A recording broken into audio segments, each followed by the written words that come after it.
लक्ष्मी सबसे ज्यादा प्रसन्न कौन से दिन होती है? जम के बोलिए जरा। शुक्रवार। तो शुक्रवार को लक्ष्मी सबसे ज्यादा प्रसन्न क्यों होती है? उसका प्रसन्न होने का कारण क्या था? लक्ष्मी जी के दो भाई थे, दोनों की शादी नहीं हो रही थी, दाता और विधाता, दोनों का विवाह नहीं हो रहा। और दाता विधाता के लिए लक्ष्मी बड़ी परेशान थी, रोज नारायण से कहती थी प्रभु कुछ कृपा करिए, दाता विधाता का विवाह नहीं हो रहा, उम्र होती चली जा रही है, इनका कुछ करिए प्रभु, आप नारायण आप कुछ तो कर सकते हो। भगवान नारायण ने तब लक्ष्मी से कहा एक काम करो, बेलपत्री के पेड़ के नीचे बैठकर लक्ष्मी तुम अनुष्ठान करो तुम्हारे भाइयों के विवाह के लिए। इसलिए आज भी हमारे हिंदू धर्म की रीति है कि बेलपत्री के पेड़ के नीचे शाम के समय लक्ष्मी का वासा होता है। इसलिए लोग इस बेलपत्री के पेड़ के नीचे तुम्हारा रात्रि को शाम को 6 बजे से लेकर रात्रि को 8 बजे तक तुम्हारा निवास होगा। जैसे पीपल के पेड़ में देवताओं का निवास, आपको आप लोगों ने यदि पद्म पुराण पढ़ी होगी या सुनी होगी तो उसमें स्पष्ट कहा है, पीपल के वृक्ष की गणना ध्यान देना, पीपल के वृक्ष में सुबह 4 बजे से लेकर 7 बजे तक ब्रह्मा जी का वासा होता है। पीपल के वृक्ष में सुबह 7 बजे तक ब्रह्मा जी का वासा, 7 बजे से लेकर 10:30 बजे तक पीपल के वृक्ष में भगवान विष्णु का वासा होता है। कितनी बजे तक? 10:30। 10:30 से लेकर 11:30-12 बजे तक पीपल के वृक्ष में पितरों का वासा होता है। इसलिए हमारे यहाँ पितरों को श्राद्ध पक्ष में जो भोजन कराया जाता है वो 10:30 से 12 के बीच में कराया जाता है। 12 बजे के बाद पीपल के वृक्ष में दोपहर के 1:30 बजे तक आहूतों का वासा रहता है। आहूत कौन? जो गर्भ में शांत हो गए, जो कुंवारी अवस्था में शांत हो गए, जो जन्म लेने के बाद उनका विवाह नहीं हुआ और शांत हो गए, उन आहूतों का वासा उस पीपल के वृक्ष में दोपहर में 1:30 बजे तक रहता है। उसके बाद में प्रेतों का वासा चालू होता है। इसलिए दोपहर के समय पीपल के पेड़ की परिक्रमा नहीं होती। फिर शाम को 4 बजे से 7 बजे तक पीपल के वृक्ष में शंकर जी का वासा होता है। इसलिए शाम के समय पीपल की परिक्रमा नहीं होती। 7 बजे के बाद में पीपल के वृक्ष में रात्रि को 9 बजे तक कुबेर का वासा होता है। फिर 9 बजे के बाद में प्रेतवास चालू होता है पीपल के वृक्ष में। उसी तरह बेलपत्री का जो वृक्ष है, उस बेलपत्री के वृक्ष के नीचे रात्रि को 8 बजे से लेकर 12 बजे तक बेलपत्री के पेड़ के नीचे कुबेर का निवास होता है। महाराज कुबेर का निवास। प्रयास करा करो किसी बेलपत्री के पेड़ के नीचे हम दीप लगाएं, घी का दीप। यदि संपदा की कमी हो तो, अगर भगवान ने खूब संपदा दी है तो भले मत लगाओ, कोई दिक्कत।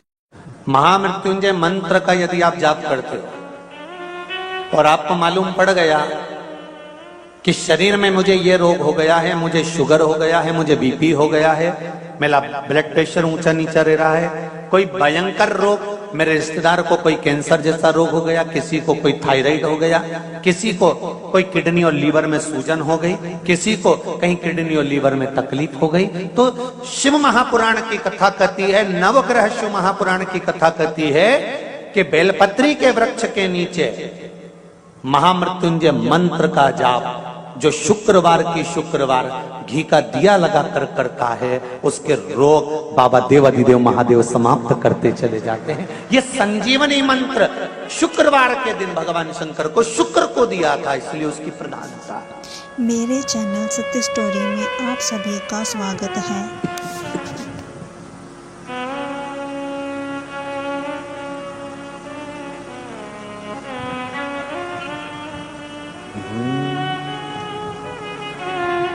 ये वो संजीवनी मंत्र। शुक्रवार के दिन बेलपत्री के वृक्ष के नीचे बैठकर घृत का दिया लगाकर शरीर में जो रोग है उसका स्मरण कर कर शंकर जी से विनय कर कर, हे भोलेनाथ आपने शुक्र देवता को संजीवनी मंत्र दिया है, तो क्या आप मेरे को वो मंत्र प्रदान नहीं करोगे? मेरे रोग, मेरी बीमारी, मेरे दुख को आप नहीं हरोगे? शिव से कहो ये शरीर आपने दिया है और भजन करने के लिए दिया है, स्मरण करने के लिए दिया है, कीर्तन करने के लिए दिया है, तो संभालोगे भी आप। और बेलपत्री की ओर मुख कर कर घी का दिया लगाकर महामृत्युंजय मंत्र का स्मरण कर लेने पर धीरे धीरे धीरे धीरे धीरे धीरे वो रोग समाप्ति की ओर आता चले जाता है।